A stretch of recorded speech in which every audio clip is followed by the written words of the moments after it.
Hey guys, welcome to today's episode. And I have Daniel Eisenman, and he is the author and podcast of something called breakingnormal.com. He's also the founder of Tribe Vitamins. So welcome today.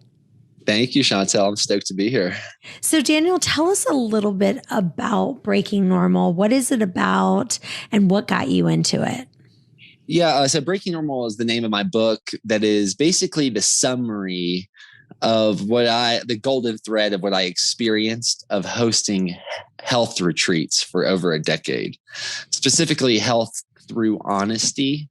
We create a pretty special, sacred space for people to really fully express themselves, to really practice like a form of self-acceptance through self-expression, like a little child would, to be uninhibited in the way and the feelings and thoughts that come up. And we held this space in some of the best environments on earth for 4-night retreats. And there was some really interesting patterns I picked up on of how people seem to put a limit on their growth, like self-imposed limits on their growth, like a governor, just how there's governors on certain cars that make sure they don't go beyond a certain miles per hour, how people put governors on their own growth, sometimes unconsciously. So the book is a series of exercises for people to help them break normal, to make sure that they're not just trying to fit into the herd, but they're truly living their dharma.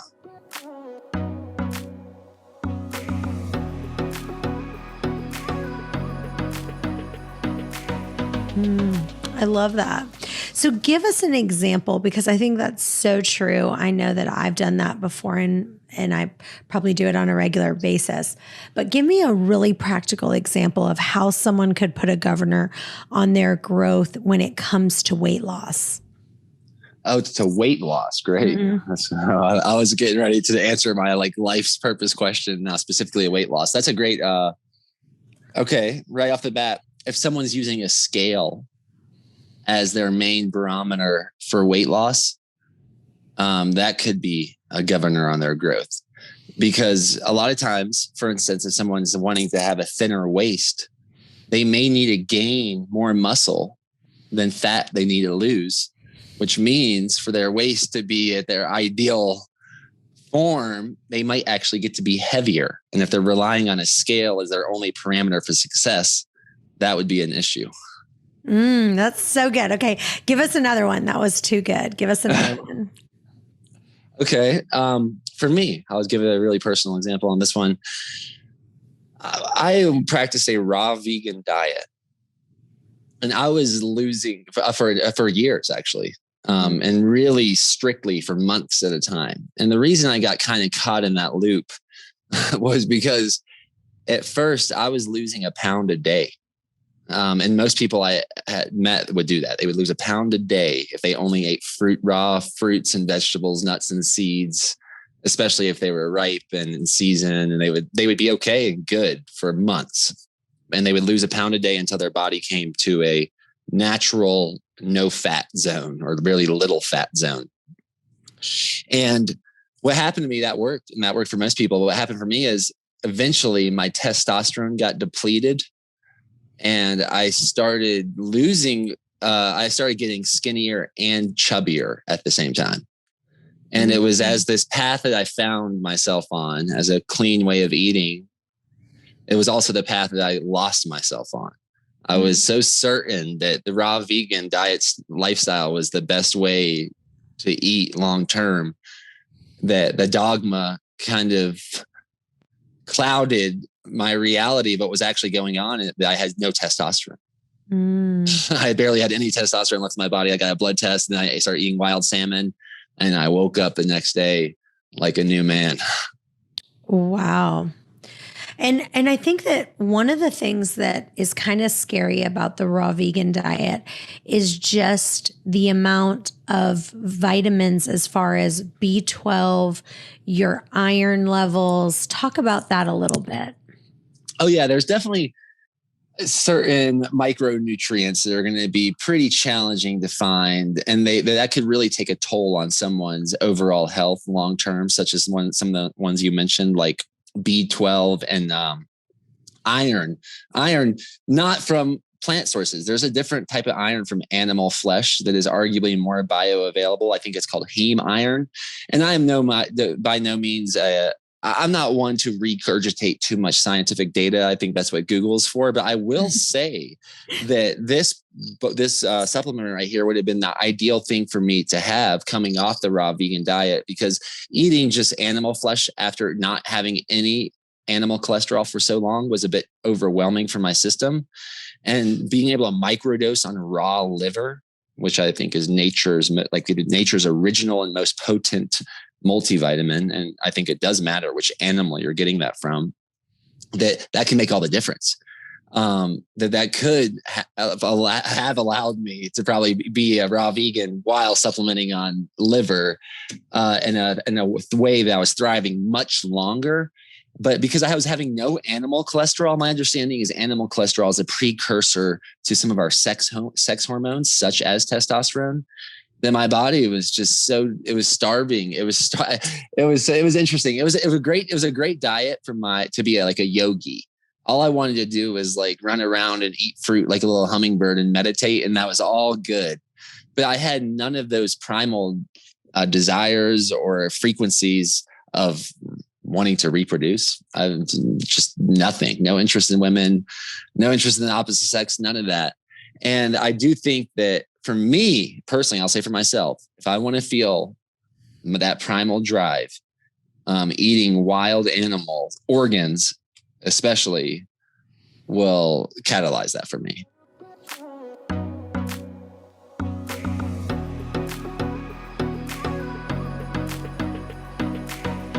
Wow.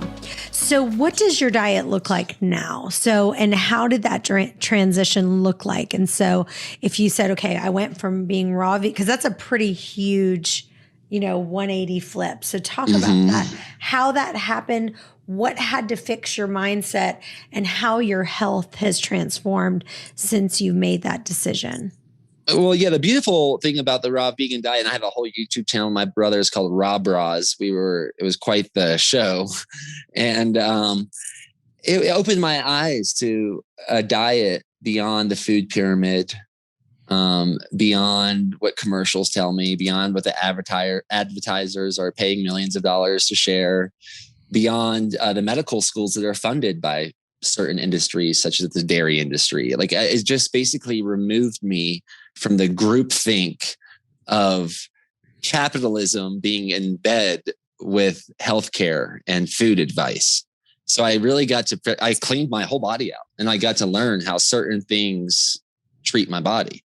And the way most people eat meat is not good, especially if it's from a factory farmed animal that's freaking inflamed off of government subsidized grain. And then they're eating like too much of the flesh overcooked. It's like eating leather. It's not going to sit in someone's digestive system like eating a small bite of raw liver or raw heart. So what that did for me was I learned how certain foods treat my body, and I've been constantly experimenting and tinkering since then. And what I've come to as a great diet for me is a lot of superfood, because of access I have to a lot of superfood green drinks, a lot of green juice that I can freshly juice, like celery if I want, all from organic. I choose organic. I vote with organic or beyond organic, local farms. They're not paying for an organic certification and supporting not only the local economy, but healthier animals and myself by eating their byproducts, so their eggs, their milk, their meat.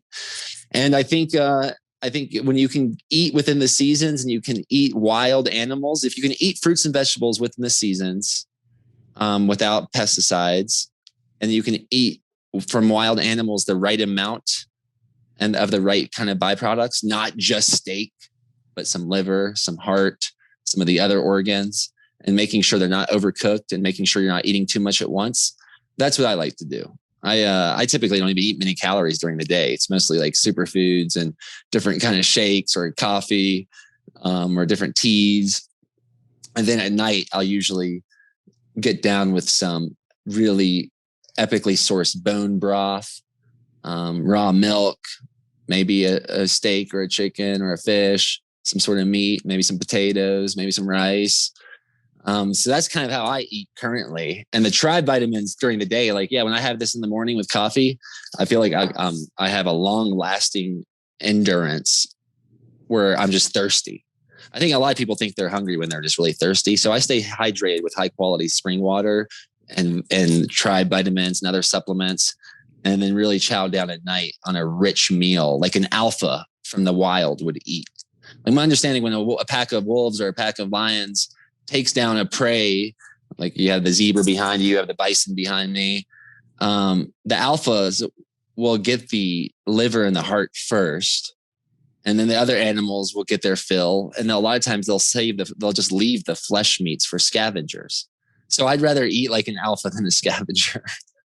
Hey guys, I'm so excited. My new book, One Meal and a Tasting, is out now. And if you order the book on Amazon, just the regular paperback edition, if you go in and make a review, you will get the audio book for free. Send a copy of your receipt to questions@chantelrayway.com and you'll get the audio book right away. So I want to talk to you. Let's just talk about the raw food diet, especially because raw vegan food diets, I personally know some people who really love this way of eating. And I want to kind of just describe it. From what I understand, basically most of the raw foodists, vegan foodists, they don't like to eat food that is heated above 118 degrees Fahrenheit.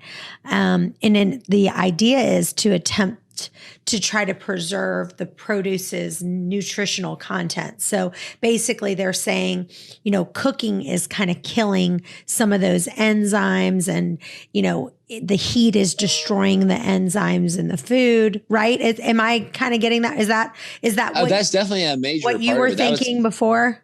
Yeah, that was a major part of my belief as well. When I went to Jamaica and we're hanging out with a lot of the Rastafari culture, they thought that was the highest calling. Like, wow, only eating fruit falling from the tree, no fire, no cooking, like Rasta. And I was like, yeah. Right. But at the same time, there's other people that would say that,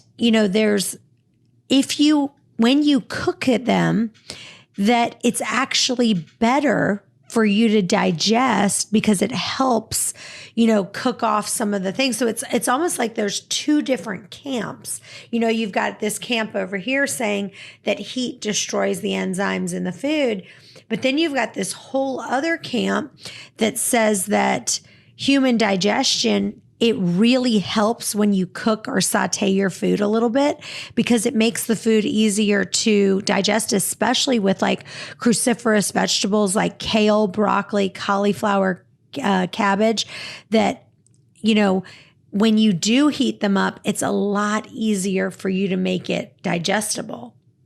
Yeah, I totally agree with you. And I think that's the situation with limiting one's amazing seasonal body that's always changing with different desires and different needs. Limiting it to one diet, that's the issue with it. That diet may have been created from a person that was going through a specific situation in their life that really worked for them at that time, that no longer does work for them. And I agree, they're all right. Certain, like mangoes, they don't need to be cooked. Bananas, they don't need to be cooked. Just eat them right up. Now, maybe a plantain or a potato or cruciferous vegetables, maybe they're better cooked. A bone, hey, eat the meat off the bone as much as you can, but you'll never get the broth out without cooking it. And so, yeah, I think they're all right. They're all right. And the issue is when one thinks that they're the only one of them is right. Right. And yeah, I think that's how you can get unbalanced, is by you to say, this is the only way to eat. Like, you can only eat this way. And you also have to listen to your body and see, okay, how do I feel when I eat this? And it's funny, as I've interviewed over thousands of women, and there's lots of these thin women that I interview, and they literally say things like, when I eat cruciferous vegetables, I really feel so much better when I cook them because I feel better when they are cooked. And it doesn't mean you have to cook them to death, right? But I really can digest, someone might say, I can really digest those foods. And it cooking the foods helps release some of those nutrients and make them more absorbable to your body, especially if you have any kind of gut issues or anything like that. Yeah, I totally agree. I think it's amazing how humans over time have discovered, for instance, coffee, like being able to roast coffee beans and pour hot water on them without that process. We've never been able to unlock the magic of the lifeblood of champions, the black gold of coffee. And I agree that like kale, cauliflower, broccoli, certain a lot of cruciferous vegetables, specifically where a raw vegan's like, no, everything has to be raw. I think they would have been much better off dropping the dogma of 100% raw and realizing that maybe I'll be more in balance if I cook my kale. Yeah. Or saute it. some of the raw food remove some different, removing large food groups from your diet also can help. Can cause some serious nutritional deficiencies. So what kind of nutritional deficiencies do you see, and what does your Tribe vitamins offer? Let's say someone's listening and they go, I don't care what you say. I mean, I'm doing a raw diet, right? Or a raw vegan diet. Then you might say, okay, that's fine. If you are going to do that, then at least consider for your health, because, I think a lot of people who are vegans, one of their biggest things is they're so compassionate and they have such a love for animals, and they've seen different movies and they see how they've been treated. And so part of it is like, I don't want to, put an animal through that or something like that. But talk about how you've seen different things with people having these Tribe vitamins and how their health has really transformed from adding it in. Okay, yeah, and I'll speak not only about Tribe vitamins, but potentially like someone that's any type of animal organ after being raw vegan or on a diet that might be deficient. I think a really common scenario would be for someone's nails to not look like they have lines in them, or have some sort of situation with their nails, their hair, their eyes, their vision, their gum lines. When I was a raw vegan, what happened, my hair started getting thinner and my gum lines started receding and my teeth didn't seem as strong. And there was I was probably missing something like heme iron or retinol, the vitamin A form from animal flesh. And what I would say is, if anyone's experiencing any type of symptoms like that, like if your hair all of a sudden doesn't seem as strong, especially if you've been on a diet for a long period of time and is like your hair not as thick as it used to be, or do your nails seem more frail, or are they not as growing as fast, or your gum line residing, or do you feel like you're getting skinnier and fatter? Like these are probably indications of some sort of mineral or nutrient deficiency. And the organ meats from prey animals, especially like bison, the ultimate prey here in North America lands, or elk, they contain like almost all the micronutrients that one would look for in a blood panel. It's so loaded with retinol that you don't want to eat too much of it. That's why we make it in a microdose form that you can have like the equivalent to a few bites every day. You don't want to eat a lot of liver once in a blue moon. It's that rich. It's so rich in iron and vitamin A, and then a lot of the B vitamins, especially B6, 12, like folate. And also it has chromium, zinc, and copper. And these are all in not a manufactured form. This is in the form that's found in the animal. And that's the same reason I think that these alphas that have evolved over time know to go for the liver first. So that's what it is. It is like the nature's most potent multivitamin in a bioavailable form that's not manipulated. It's just freeze-dried, raw freeze-dried liver in a capsule. And I think the body recognizes that as a food, and it sort of hits a lot of those. The most common testimonies are stamina and energy, but we've had a lot of miraculous ones from women that my hunch was they were iron deficient beforehand, and like weird stomach things just disappearing. like weird stomach cramps or uneasiness in their stomach just disappearing and having immense amounts of long lasting energy all of a sudden.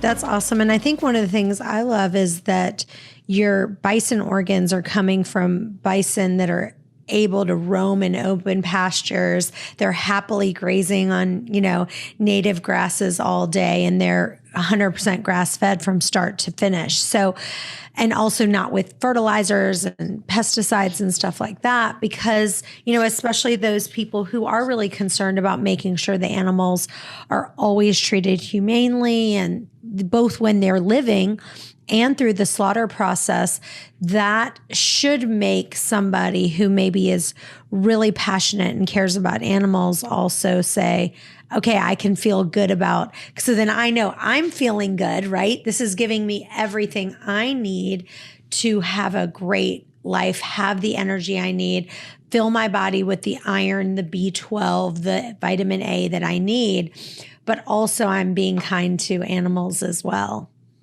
Yeah, that's totally correct. And I definitely believe that out of all my dietary experimentation, that how that animal lives, that energy is in that food, is in the meat, is in the flesh, is in the liver. And that's a big deal. So yeah, we only work with 100% grass-fed and grass-finished bison, which is less than, I think, 10% of the current supply. 90+% of bison suppliers finish their animals on grain, and we don't work with them. So our aim is much bigger than just scalability. Like from a business perspective, it's kind of like, what are you guys doing? And it's funny, I interviewed this guy named Ronald Cohen today, and he's a venture cap. He's known as the father of British venture capital. And he's all about impact investing, where the investment has a value, what you're doing to the environment. And my aim is to bring enough awareness to these animals, the national animal of North America, the biggest animal of North America. Their hooves and their poop are extremely good for regenerating the lands, and only working with the ones that are doing 100% grass fed. And then hopefully within a few years, all the rest of the bison suppliers will stop taking these animals to the feedlots and stop feeding them grains. It's not necessary. I understand that they're using government subsidized grain, and there's a financial incentive, and there's a cultural conditioning around like marbled meat, but we can make this change, like literally. So I'm asking people to vote with if you're buying supplements or especially multivitamins, vote for this one, and maybe the rest of the bison industry will take notice.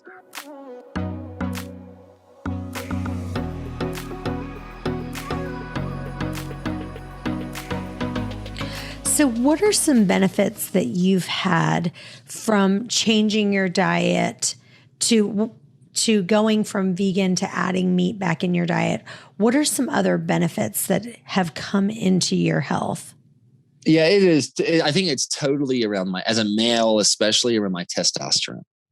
I feel a different type of power and sharpness and groundedness, where when I was only eating a raw vegan diet, I was very flighty, very ungrounded, very much like a bird, or I could just be at the beach all day, not a care in the world.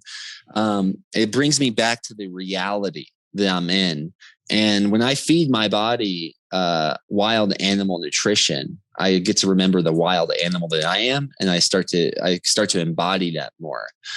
Personally, with the tribe vitamins lately, like literally yesterday, I broke not a nail, but a nail clipper. My nails have been growing ridiculously fast, and I'm very suspicious of my vision.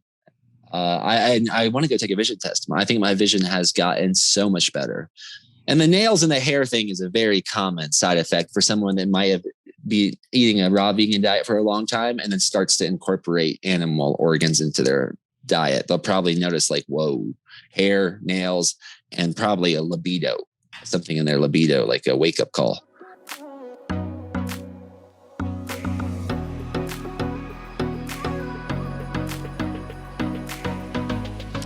So what else would you say that subconsciously that people are kind of telling, lies that people are telling themselves that are really holding them back to getting to the weight loss goals that they want to achieve? Yeah, I think it's probably looking for labels, like, oh, is this keto friendly, Lily? Is this paleo friendly? Is this vegan? Is this vegetarian? What buzzword can I be sold on today that's outside my intuition? Because the fact of the matter is that my body and your body is changing every moment.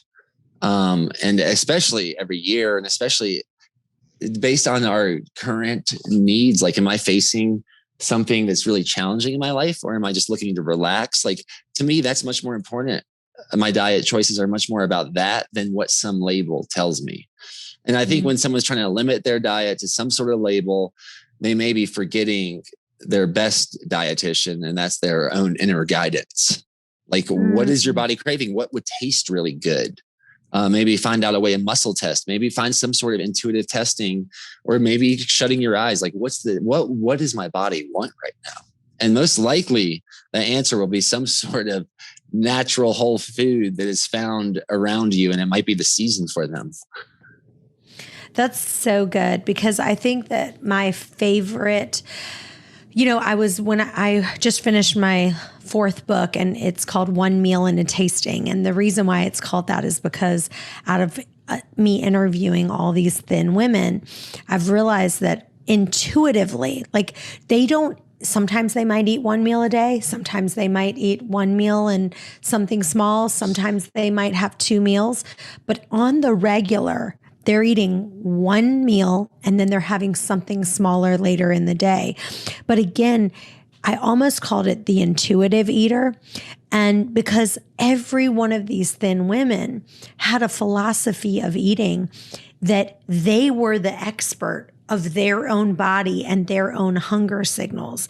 And so they never had anyone impose guidelines about what they should avoid or what they should eat, or how they should do it. They are the one who's saying, I'm the best person, not me, but them, right? Are the best person and the only person to make those choices to be an intuitive eater, and looking at their physical hunger to saying, is my stomach growling? Am I getting fatigued? Am I emotionally hungry? Am I sad? Am I lonely? Am I bored? And really being intuitive to saying, I'm only going to eat when my body's physically hungry, and when my my body is telling me it's time to replenish nutrients, I'm completely on E. So I love that. That's so good.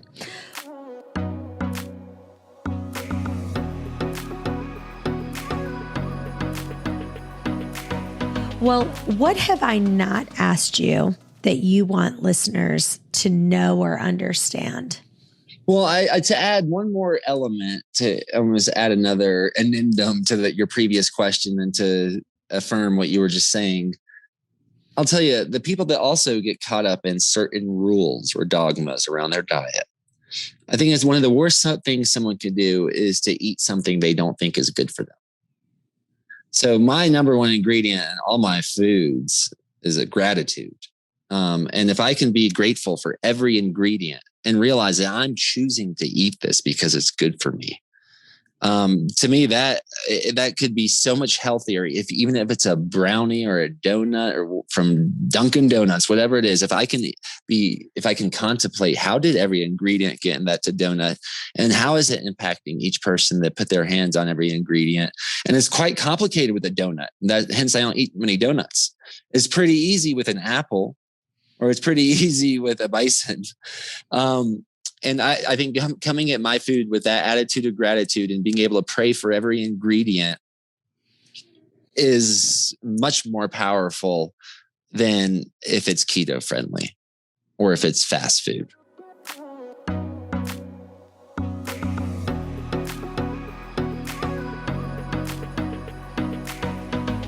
Awesome. Yeah, I love that. That's so good.